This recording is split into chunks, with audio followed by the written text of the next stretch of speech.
प्रिय श्रोताओं, आज के संदेश में मैं ये रहस्य पक्के ठोस परमाणु सहित साबित करूंगा कि समुद्र मंथन राक्षसों ने नहीं अपितु देवताओं ने किया था। और इसके अलावा ये रहस्य भी पक्के ठोस परमाणु सहित साबित करूंगा कि समुद्र मंथन का मतलब आखिर था क्या। तो प्रिय श्रोताओं, आज से पहले तो आप लोगों ने यही सुना होगा कि राक्षसों को समुद्र के पानी में उतार दिया गया और कोई बड़ी सी झेंडी लेकर पानी को बिलोया गया था। तो प्रिय श्रोताओं, अगर आप लोग ऐसा सोच रहे हो तो फिर आप लोग बहुत बड़ी गलतफहमी का शिकार हो। प्रिय श्रोताओं, सबसे पहले तो आप लोग ये रहस्य समझ लो कि ईश्वर की नज़रों में समुद्र का मतलब आखिर होता क्या है और मंथन का मतलब आखिर क्या है।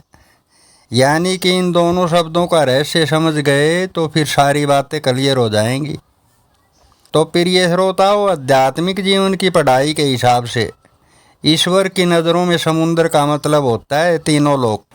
यानी कि ईश्वर की नज़रों में समुद्र का मतलब कोई पानी का स्रोत नहीं है, अपितु तीनों लोक ईश्वर की नज़रों में समुद्र है। और मंथन का मतलब होता है जानना, यानी कि किसी चीज़ के बारे में अच्छी तरह से जानना। यानी कि तीनों लोकों को जानने का नाम ही समुद्र मंथन है। प्रिय श्रोताओं, इस रहस्य को आप लोग यूं भी समझ सकते हो कि देवताओं और पूरे संसार को जानने का नाम ही समुद्र मंथन है। अब प्रिय श्रोताओं, जरा दिमाग से सोचिए, क्या कोई राक्षस ईश्वर और पूरे संसार को जान सकता है क्या? नहीं ना। तो प्रिय श्रोताओं, कोई राक्षस ईश्वर को जब पूरी तरह से जान ही नहीं सकता तो फिर आप लोग ये कैसे मान सकते हो कि समुद्र मंथन राक्षसों ने किया था। अब प्रिय श्रोताओं, ये रहस्य और समझ लो कि समुद्र मंथन राक्षसों ने नहीं अपितु देवताओं ने किया था और देवता ही करते आए हैं।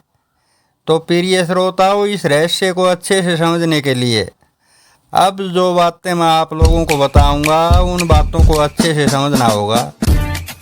तो प्रिय श्रोताओं, सबसे पहले तो आप लोगों की जानकारी के लिए बता दूं कि इस अद्भुत दुनिया में प्रत्येक वो इंसान समुद्र मंथन करता है, यानी कि ईश्वर और संसार को जानता है, जिसको ईश्वर ने यानी कि ईश्वर या भगवान कहे जाने वाले ऊपर वाले परम शिव जी के द्वारा कुछ अलग से लेख और लिखावट दे करके पैदा किया जाता है।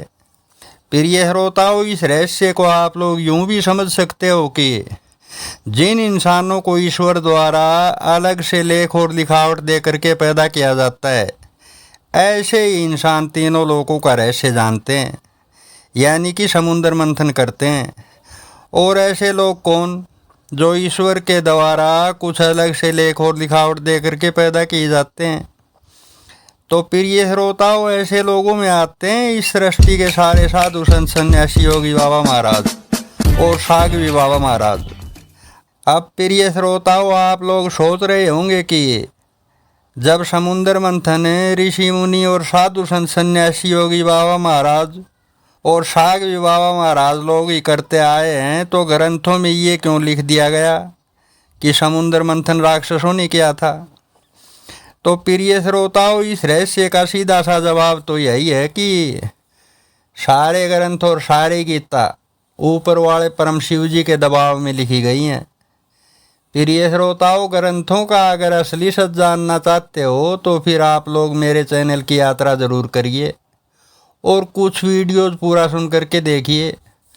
ग्रंथों का सारा असली सच पक्के ठोस प्रमाणों सहित उजागर हो जाएगा।